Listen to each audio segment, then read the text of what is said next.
நாமத்தினாலே எங்கள் நிறைந்தவர் ஒளியின் சார்பாக வாழ்த்து தெரிவித்துக் இந்த காலவெளியிலும் கூட தேவனுடைய வார்த்தையிலிருந்து சில விஷயங்களை நாம் திணிக்கலாம். இந்த நாளிலும் கூட கர்த்தரை எப்படி தொழுது கொள்ள வேண்டும் என்கிற தலைப்பில் நாம் பார்க்க போகிறோம். கர்த்தரை எப்படி தொழுது கொள்ள வேண்டும் என்கிற தலைப்பிலே நாம் பார்க்க போகிறோம். ஆதாரமாக எடுத்துக்கொண்ட வேத வசனம் 1 நாளாகமம் புத்தகம் 16ஆம் அதிகாரம் 29 வசனத்தை நம்ம என்ன செய்ய போகிறோம், மையமாச்சு பார்க்க போகிறோம். அப்போ இந்த வசனத்தை பார்க்க முன்னாடி ஒரு சில விஷயங்கள் நம்ம பார்க்குறோம். கர்த்தரை எப்படி தொழுது கொள்ள வேண்டும் என்கிற தலைப்பில் பார்க்குறோம். பொதுவாக தொழுது கொள்ளுதல்லாம் என்ன அப்படின்னு நம்ம பார்க்கணும். இப்போ நிறைய இஸ்லாமிய நண்பர்கள் நினச்சுவாங்கன்னா நாங்கள் தொழுகை செய்ய போகிறோம் சொல்லுவாங்க. அடுத்து சிலவங்க என்ன செய்ய போகிறாங்கன்னா நாங்கள் வழிபாடு செய்ய போகிறோம் சொல்லுவாங்க. ஒவ்வொருவரும் ஒவ்வொரு விதமான வார்த்தைகளை பயன்படுத்துகிறாங்க. இந்த தொழுது கொள்ளுதல் அப்படிங்கிற அந்த காரியம் அப்படின்னா என்னங்கிறத பார்க்கணும். நிறைய பேர் நினச்சிட்டாங்க ஜெபம் பண்ணுறாங்க, நிறைய துதிக்கிறாங்க, ஆராதனை பண்ணுறாங்க. அடுத்து என்ன செய்கிறாங்கன்னா ஆண்டவர் அப்படி கண்ணை மூடி அமைதியாக என்ன செய்கிறாங்க, கையை உயர்த்தி இது பண்ணுறாங்க. இதுவே பல விதமான காரியங்களை பல விதமாக சொல்கிறாங்க, செய்கிறாங்க. ஆனால் இன்றைக்கு செய்தியோட தலைப்பு என்னன்னு சொன்னால், கர்த்தரை எப்படி தொழுது கொள்ள வேண்டும். தொழுது கொள்ளுதல் என்றால் முதல்ல என்ன பார்க்கணும். தொழுது கொள்ளுதல் என்று சொன்னால் நம் ஆவி, ஆன்மா, சரீரம் மூன்றும் சேர்த்து சாஷ்டாங்கமாக தாழ்த்தி தேவ சமூகத்தில் அர்ப்பணிக்கக்கூடிய ஒரு செய்கை தான் தொழுது கொள்ளுதல்.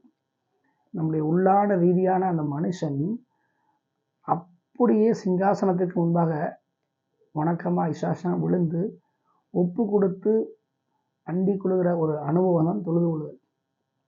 இந்த தொழுது கொள்ளுதல்ங்கிறது பார்த்தீங்க அப்படின்னா என்ன செய்யணும், நம்ம புரிஞ்சுக்கணும்.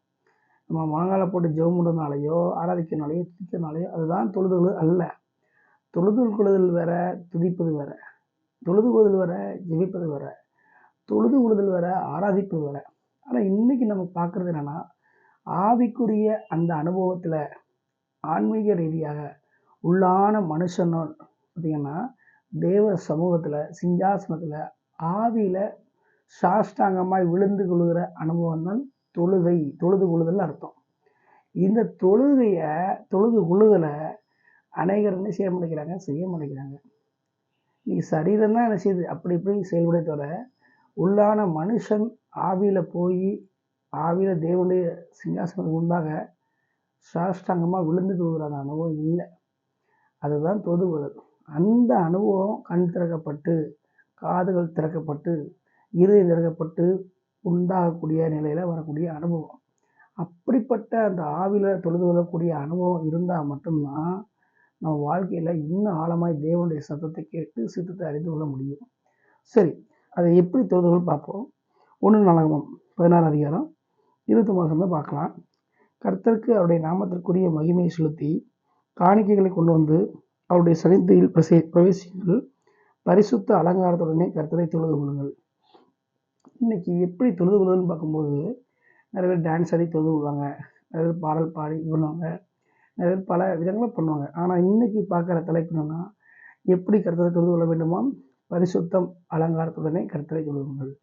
அப்போ வாழ்க்கையில் ஆவி, ஆத்மா, சரீரம், இருதயம், சிந்தனைகள், எண்ணங்கள், நினைவுகள், யோசனைகள், உணர்வுகள், உணர்ச்சிகள் எல்லா வகையிலையும் தூய்மையான நிலையோடு, புனிதமான தன்மையோடு, கரைப்படாத நிலையோடு இருந்து தொழுது கொள்ள வேண்டும் அப்படின்னு தான் நம்ம பார்க்குறோம். இன்றைக்கி நம்ம பார்த்தோம்னா இந்த பூமியில் இருக்கிறனால நிறைய பாவங்கள் தெரியாமல் வரலாம், நிறைய பிழைகள் குறைகள் கூட வரலாம். அத்தனையும் இயேசு கிறிஸ்துவின் ரத்தத்தினாலே கழுவப்பட்டு ஜெயம் எடுத்த நிலையில் இருந்து பரிசுத்தமாக்கப்பட்டு என்ன செய்யணும், ஆவியானவத்தினோடு தொழுது கொள்ள பழக வேண்டும். நம்ம சுயத்தினால முடியாது, மற்றவங்க சொன்னனாலையும் முடியாது, முயற்சி பண்ணாலும் முடியாது. ஆவியானவர் துணையோடு என்ன செய்ய வேண்டும், அந்த அனுபவத்துக்குள்ளே போய் பரிசுத்தத்துக்குள்ளே போய் ஆவியில் என்ன செய்யணும், இறைவனை தொழுது கொள்ள வேண்டும், இயேசுவை தொழுது கொள்ள வேண்டும். அப்போ அப்படிங்கிறத நம்ம பார்க்குறோம். அப்போது இதுவரையில் நம்ம செய்திருந்த காரியங்கள் எல்லாம் வேற, இப்போ சொல்லக்கூடிய காரியம் வேற. இந்த தொழுகை என்பது விசேஷமானது. பரிசுத்த அலங்காரத்துடனே கர்த்தரை தொழுது கொள்ளுங்கள். அப்போ இப்படிப்பட்ட தொழுகுமா, பரிசுத்தமான அனுபவத்தோடு தூய்மையான நிலையோடு தொழுது கொள்ள வேண்டும். இதை கேட்டுக்கொள்கிற ஒவ்வொரு தேவ பிள்ளைகளும் ஊழியக்காரர்களும் தெரிந்து கொள்ளக்கூடிய விஷயம் என்னவென்று சொன்னால், வாலிய பிள்ளைகள் தெரிந்து கொள்ளக்கூடிய விஷயம் என்னவென்று சொன்னால், நாம் செய்கிற காரியம் தொழுது கொள்ளுதலாக இருக்கிறதா அல்லது வேறு ஒரு காரியமாக இருக்கிறதா பார்க்கணும். தொழுது கொள்ளுதல் என்னதான் சொல்லிட்டேன். அந்த தொழுது கொள்ளுதல் இருந்தால் அது எப்படி தொழுது கொள்ள வேண்டும்னு வசனம் சொல்லியாச்சு.